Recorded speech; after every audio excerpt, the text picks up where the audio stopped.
everybody, it's Julie and I'm here to make the mealworm for the Venus flytrap. My grandson has asked that there not be a fly in his Venus flytrap. He wanted a mealworm. This is William. He is 7, and William wants to be an entomologist when he grows up. So he really has a thing and likes bugs, and he also has a huge attention to detail. So I am gonna do my best to make this really look like a mealworm, yet it is Halloween and it is a costume. So I am gonna do my best. So I have some items here. I have this burlap ribbon that I got at Family Dollar. It's 5 inches by 5 feet for $1, and it has some gold glitter flecks in it. So I thought that that would be really cool. I have some batting, and this came in one of the trunks that was gifted to me. There was a plastic bag with just some remnants, and then I have my extra strong Clark's white string, button and carpet. So, and then I have some wire, because I'm thinking I want to wire it, because the picture that he had his mom send me, the worm actually kind of had its head up a little bit, and it kind of had a little bit of an angle to it. So I thought that if I wired it, then I would have more control over that. So I'm going to just, again, it's a Halloween costume. It's kind of like the pillows I showed you earlier. It can be a little more rough than something that's, say, a decoration for your home or clothing that you're going to wear or see all the time. Don't tell William that. Okay. So I think that that's going to be just about perfect. So we're going to go ahead and let's cut this wire. And this is a pretty, I don't have what gauge it is, but it's pretty thick, but it's still pretty pliable. And I'm thinking what I'm going to do is I'm going to make it as long as, or right about as long as the batting. And I'm going to double it. I'm going to go ahead, and these are my scissors that I use for everything. Probably going to be sorry here pretty soon. They already don't cut material, except for on the very end. Okay, and then I'm just going to go ahead, and I don't want it to fall apart inside the thing. So I'm going to just make it like a double hook. And then I'm going to go ahead and twist it a little bit. Okay.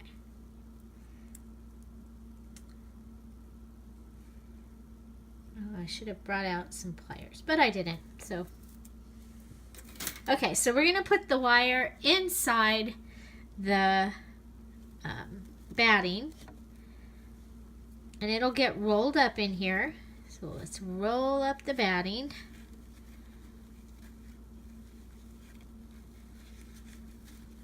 Okay, and then I'm going to roll it in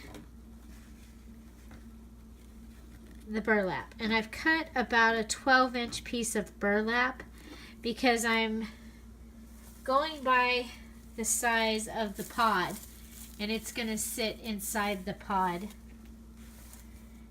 Just waiting for its demise. Okay. So again, just really rough. I'm just going to do a basting stitch. I could start on the inside though, so that we don't have anything sticking out. I just thought that sewing it by hand, basting stitch, would be the easiest way to go. This will not be seen because it'll go underneath it.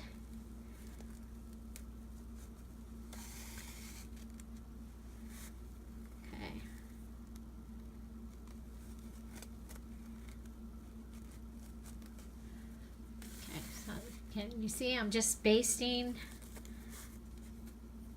Basting, basting, basting.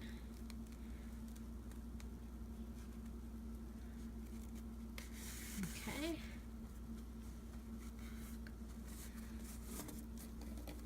Okay. Now at this end, because I didn't do the other end, but I think at this end we can go ahead and fold it in and make this end so that I don't have to do anything to this end. The other end I'm going to have to do something to it, but I can go ahead and do that.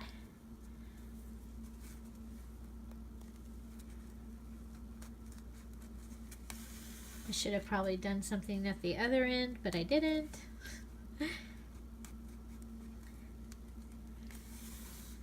So you can always do better on your second one, but you know, this one, it's going to be one of a kind, definitely. Definitely.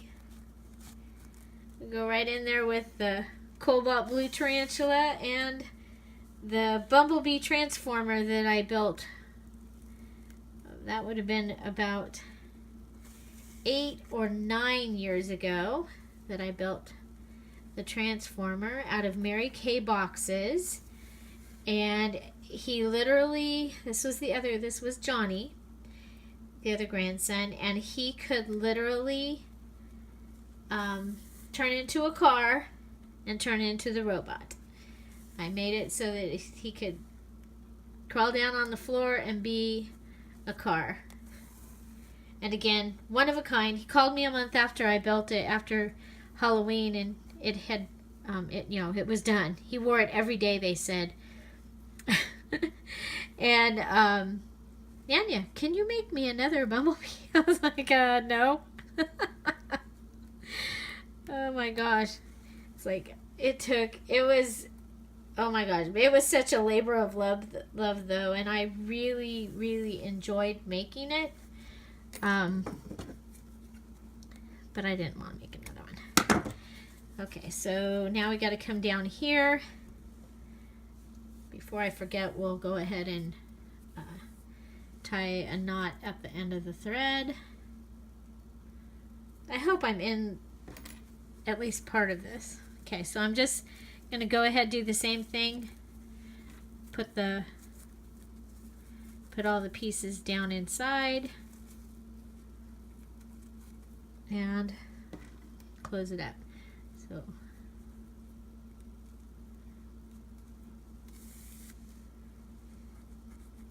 okay. And on this one, I'll just kind of go back and forth between the two edges. So back and I'm going to go in on this side like this, then come across and go in on this side and just close this up. That's the whole thing here. Okay. And then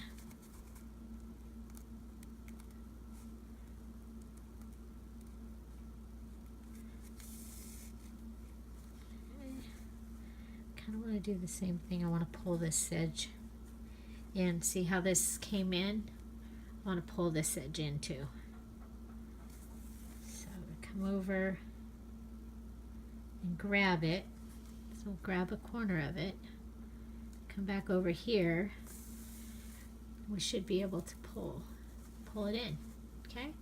So we kind of got a... Okay. Now got to tie it off somehow. And I'm going to just go ahead and I'm going to tie a knot. Tie a knot, like French knot. Knot, knot, knot. Okay. Okay, so we've got our knot, and then I'm going to go pull it down and out. And that'll pull the knot down inside. See, I pulled the knot down inside. Then you come over here and you pull it tight, cut it, and it should disappear. Okay, so there we have our mealyworm. I kind of like this. Maybe this is this. No, that kind of looks like, I don't know. So there we got that. Now, I was wondering if I went along and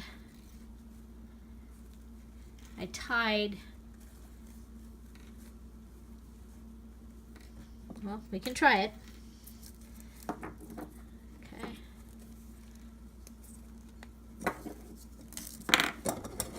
I don't know if this part's going to work or not.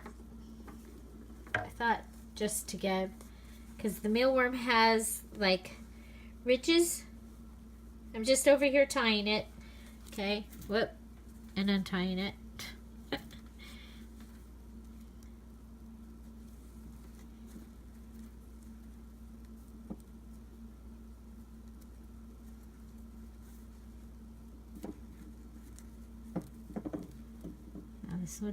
This is when it would be nice to have another hand. Hand. And Morticia says hand. Or whatever it is she says. What does she call the hand that's in the box? So if we did a bunch of those, we could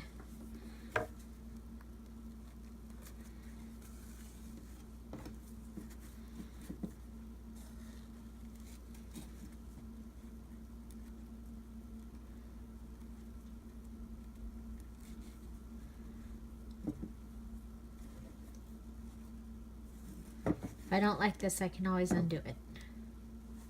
Sometimes it's easier to tie a knot using the needle. Sometimes it's not.